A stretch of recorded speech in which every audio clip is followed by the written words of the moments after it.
Olá, turminha linda do meu coração, como estão vocês hoje, meus amores?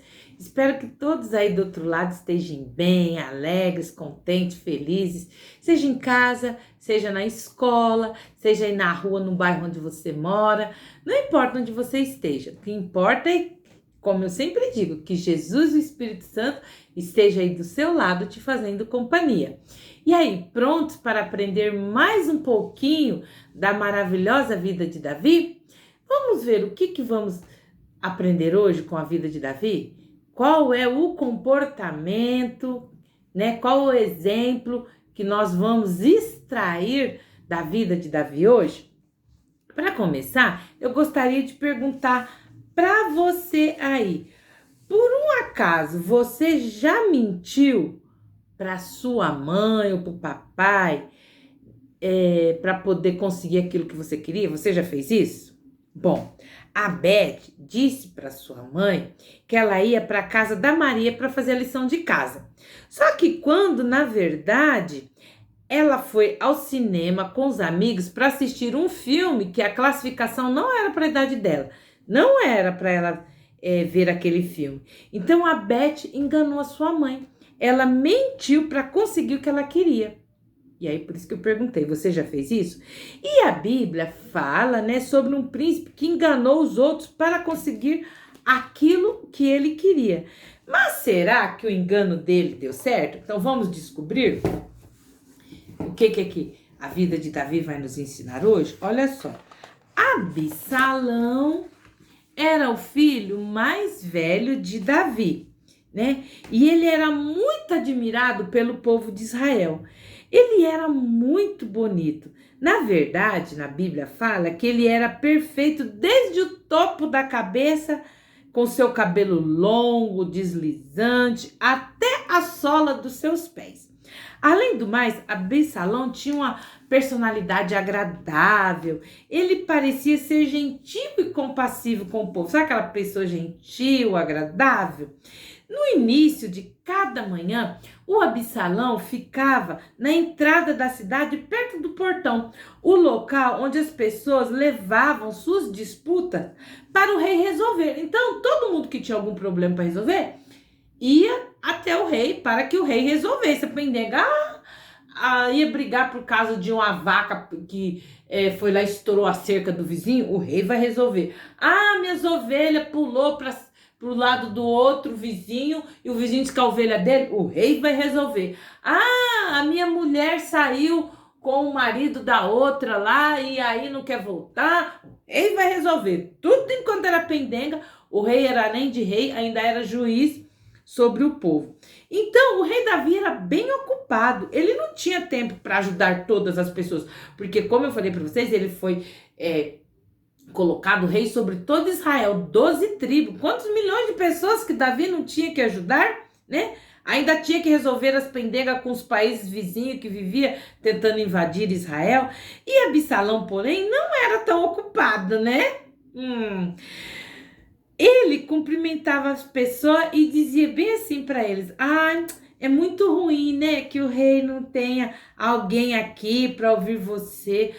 Se ao menos eu fosse estabelecido juiz sobre a terra de Israel, eu faria com que qualquer homem que viesse a mim fosse tratado de maneira correta e especial.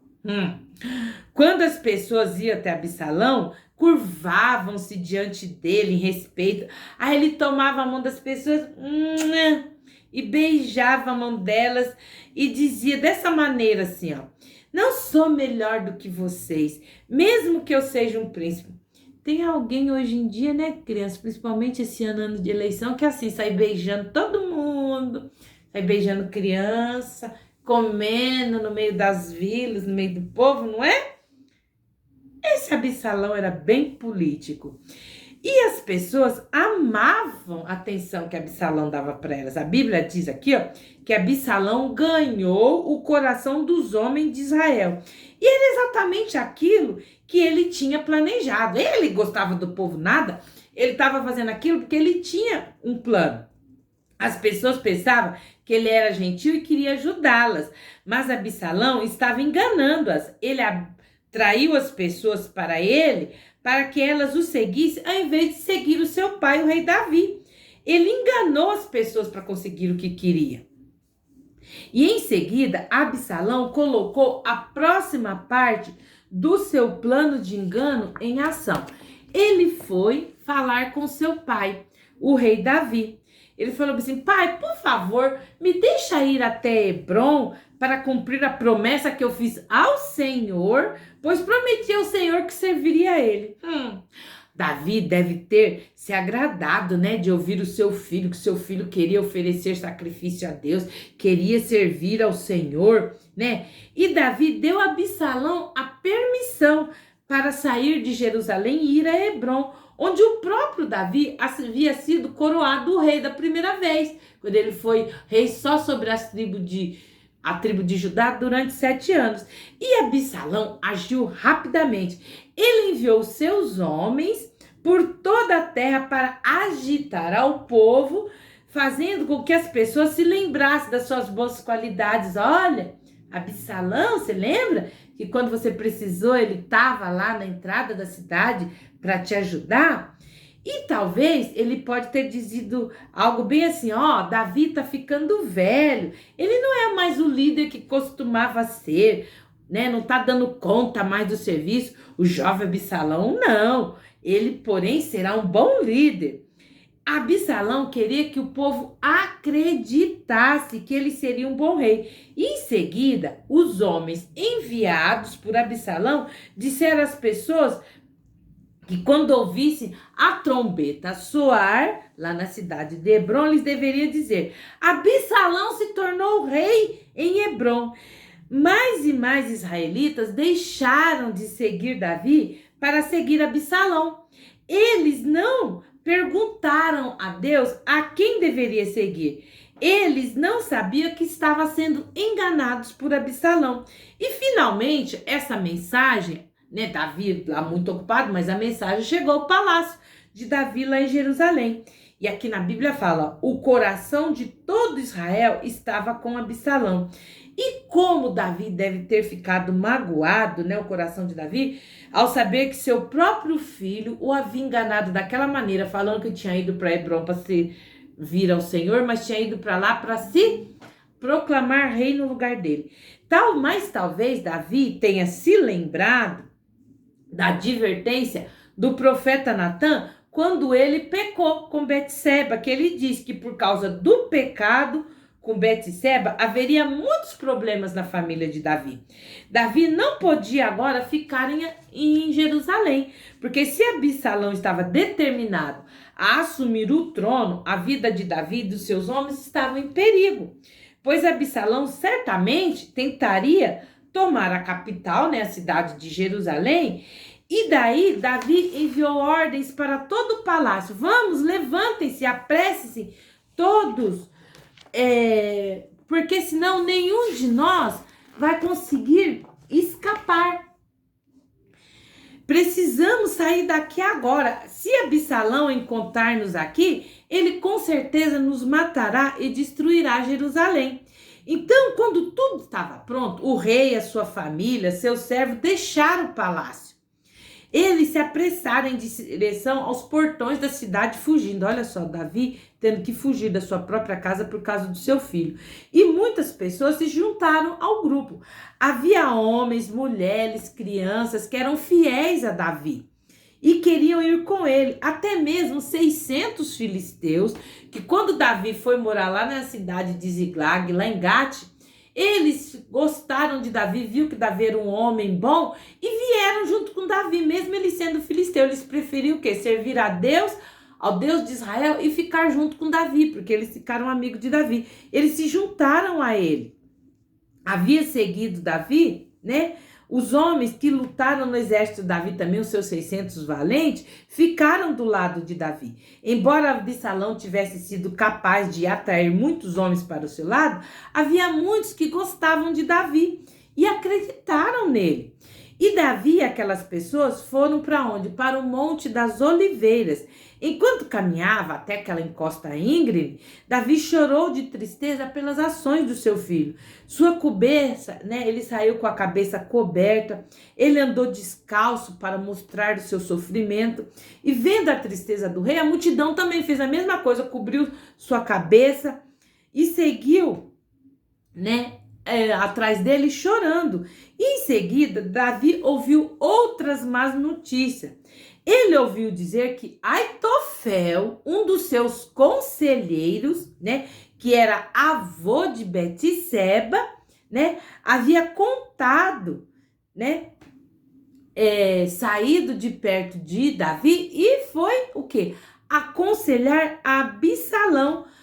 Aitofel, ele tinha um acerto, mesmo ele sendo conselheiro de Davi, dava bons conselhos para Davi, ele tinha um pouco de bronca de Davi, por causa de Davi ter mandado matar Urias, né? Lá o seu neto, porque apesar de Betseba ser neta dele de sangue, ele gostava muito de Urias. Então, ele fez o quê? Foi ficar do lado de Absalão. E Davi sabia que os conselhos de Aitofel eram bons. E como seria perigoso para Davi se Absalão recebesse aqueles bons conselhos. Então Davi orou para que o conselho de Aitofel para Absalão parecesse para Absalão loucura. E no topo da colina, outro conselheiro de Davi foi se encontrar com ele. Esse conselheiro se chamava Uzai. Uzai lamentou o ocorrido e também, né, rasgou as suas vestes e cobriu, né, jogou o que era costume das pessoas naquela época, quando eles estavam tristes com algum problema, eles rasgavam suas roupas e jogavam pó de terra sobre a sua cabeça. E Davi pediu um favor ao seu amigo. Ele falou bem assim: Uzai, você voltaria a Jerusalém por mim? Ele queria que Uzai fosse espião dele. Ele falou: finja que você se juntou a Absalão como conselheiro e descubra o que Aitofel diz a ele e dê um conselho diferente. E em seguida descubra o que ele está planejando e envie uma mensagem para mim. E Uzai concordou em ajudar Davi e retornou para a cidade. E em Jerusalém, Absalão, né, ficou muito feliz quando ele viu Uzai chegando e falando: Deus salve o rei, Deus salve o rei. Ele ficou surpreso, né? E ele se sentiu encorajado ao ver outro conselheiro de Davi, que aconselhava seu pai, vindo para o seu lado. E na primeira reunião com Aitofel, né, Absalão perguntou: o que nós devemos fazer agora? Me dê seu conselho. Aí Aitofel respondeu para Absalão: olha, deixa eu, Absalão, levar 12.000 homens e começar a lutar contra Davi nessa noite. Eu posso alcançar ele facilmente, pois ele está cansado, ele não teve tempo de se organizar ainda com seus homens para a guerra, né? As pessoas vão entrar em pânico, então Davi vai ser deixado sozinho e eu posso matá-lo. E a nação será sua. Isso soou como um bom conselho para Absalão. Porém, ele disse: eu gostaria de ouvir você também, Uzai. Vamos ver se você acha que esse é um bom plano que Aitofel está falando. E aí Uzai entrou na presença de Absalão e foi dito, né? Ele já estava sabendo já o que Aitofel tinha aconselhado Absalão. E ele falou: olha, devemos...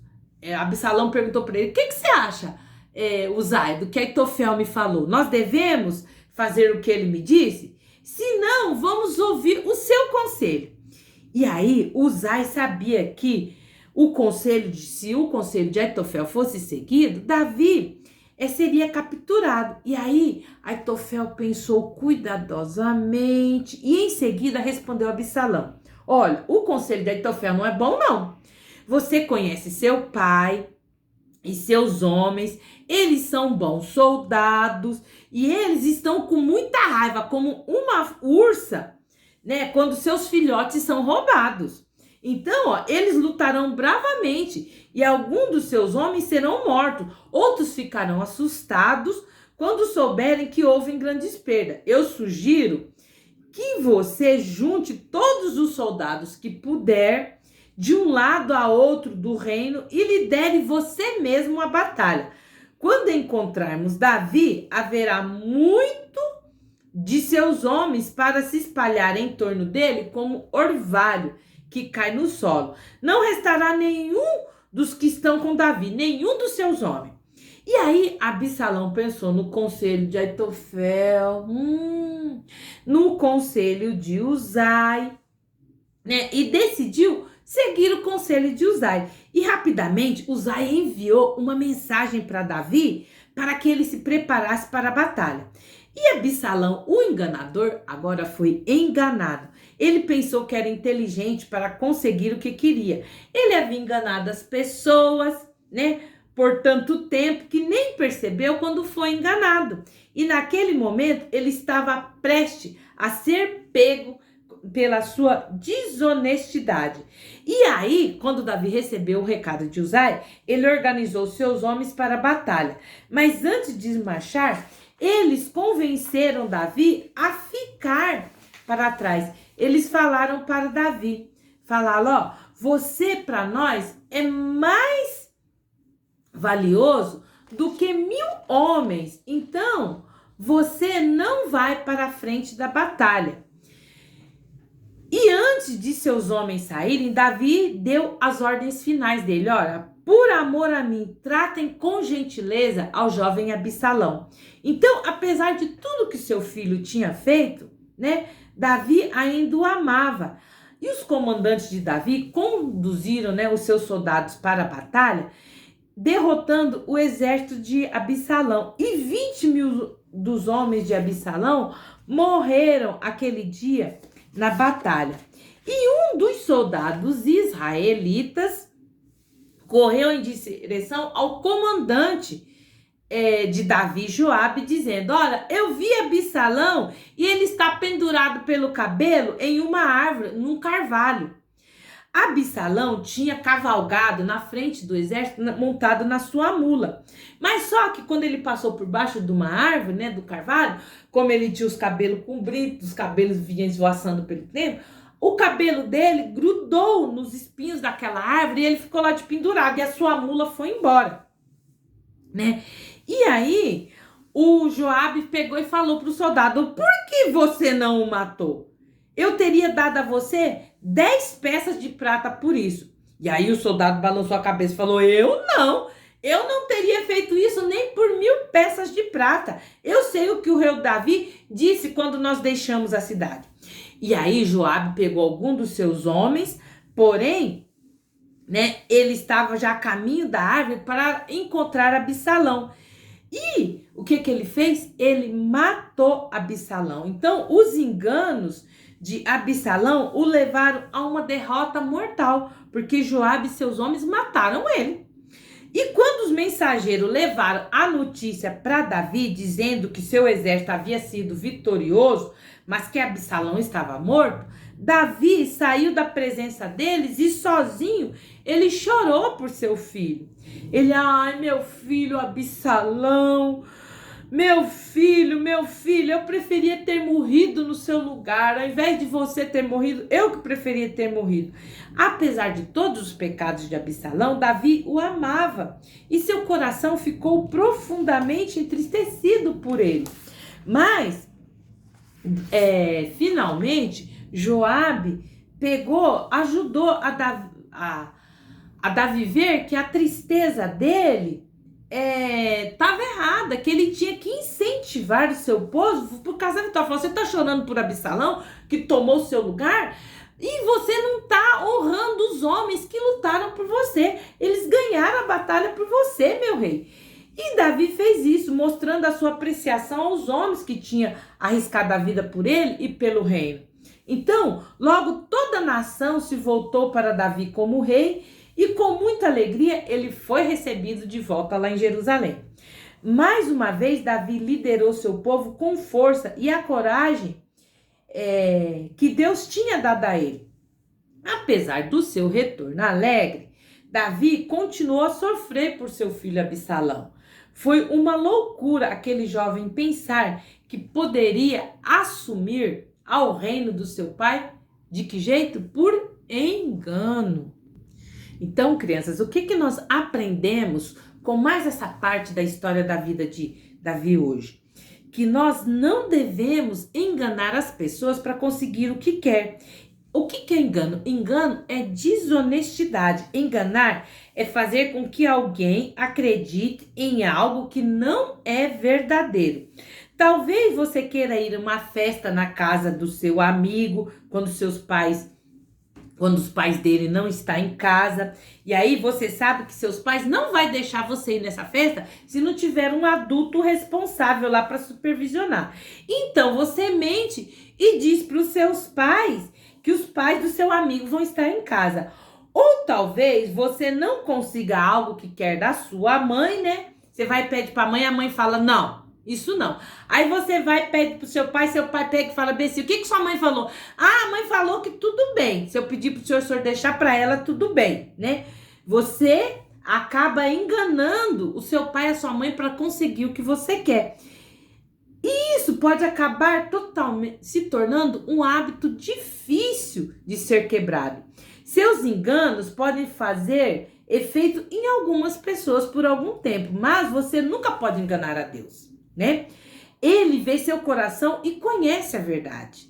Ao enganar, você quebra a lei de Deus, pois ela diz que você deve falar sempre a verdade. Mas cedo ou mais tarde, você vai o quê? Vai ter que pagar por sua desonestidade. Se você já conhece o Senhor Jesus como seu Salvador, Deus espera que você seja honesto em todos os momentos. Você e eu devemos ser honestos com as pessoas e com o Senhor nosso Deus. Deus protege e dá vitória aos que agem com honestidade. Nós não devemos enganar as pessoas para conseguir aquilo que queremos. É perigoso praticar o engano. Se você permitir que o engano controle a sua vida, em pouco tempo você terá que pagar pela sua desonestidade. Se você já conhece o Senhor Jesus como seu Salvador, Deus espera que você seja honesto em todos os momentos. Se você é filho de Deus, precisa saber que os que não são crentes no Senhor Jesus, ainda não creem em Jesus, eles podem estar observando você, né? Para ver se você crê em Deus e o que você fala, o que você faz é realmente verdadeiro. Se eles veem desonestidade em você, pode concluir que os cristãos não são diferentes das demais pessoas. E como cristão, porém, você deve ser diferente. Você deve ser imitador de Jesus Cristo. Então, você tem que dizer aos seus pais em relação, né, dizer a verdade em relação ao lugar onde você vai, né, em relação ao que você quer fazer. Se eles disserem não, será por uma boa razão, porque o papai e a mamãe sabem o que é bom para você. Deus lhe deu pais para guiar e proteger você. Então é importante que você obedeça a eles. Pode ser que você tenha amigos que enganam seus pais, os professores, para seguir seu próprio caminho. Mas o Senhor Jesus vê em você que você vive, né, de maneira correta. Então, se Jesus já está dentro do seu coração, é importante que você obedeça a Ele, né? O Senhor Jesus vive dentro de nós e Ele nos dá força para lutar contra essa tentação. Peça a Deus para ajudar você a ser honesta em tudo que você fizer e disser. Outros irão notar e você será conhecido como alguém confiável. Lembre-se, praticar o engano é perigoso. Em pouco tempo, você terá que pagar pela sua desonestidade. Então, se você quer ter força para ser honesto, você tem que saber que essa força vem do Senhor Jesus, que vive em você, né? E para Ele viver em você, você tem que convidá-lo para ser o seu Senhor e Salvador. E se você nunca pediu para Ele, para ser o Senhor e Salvador da sua vida, você pode fazer isso agora. Porque a Bíblia diz, creiam em Jesus como Cristo, o Filho de Deus, e crendo tenha a vida em seu nome. Tá aqui, ó, em João 20:31. Se você admitir para Deus que pecou e der as costas para o seu pecado, crendo que o Senhor Jesus morreu na cruz por você, Deus promete salvar você do castigo do pecado e dar-lhe uma nova vida. Então, ó, eu vou orar aqui e você abaixa sua cabeça aí e ora junto comigo. Querido Deus, eu não sabia que as minhas atitudes de tentar enganar as pessoas mais velhas que cuidam de mim, meus pais, meus professores, meus amigos, que isso era pecado. Mas agora, papai, eu entendi.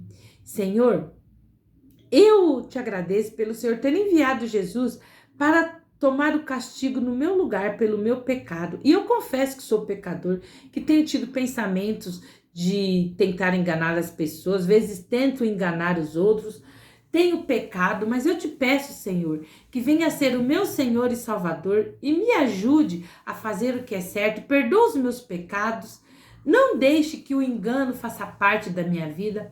Desde já eu te agradeço, em nome de Jesus, amém. Então, crianças, olha só, o nosso versículo de hoje tá aqui, ó. Lá em Efésios 4:25. Cada um de vocês deve abandonar. Abandonar o quê? Abandonar a mentira e falar a verdade ao seu próximo. Então, vamos fazer de conta. Se de vez em quando não vai lá, fala bem assim, eu vou dar uma geral no meu guarda-roupa, né? A mamãe fala, vamos arrumar o seu guarda-roupa. Às vezes tem roupa que não serve mais para você doar, calçado, às vezes caderno, livro que você já leu para doar, caderno do ano passado que você não vai usar mais. E aí você vai lá no guarda-roupa, faz aquela limpeza e deixa só o necessário. Então, digamos que seu coraçãozinho aí é um armário. Então, vamos limpar esse armário?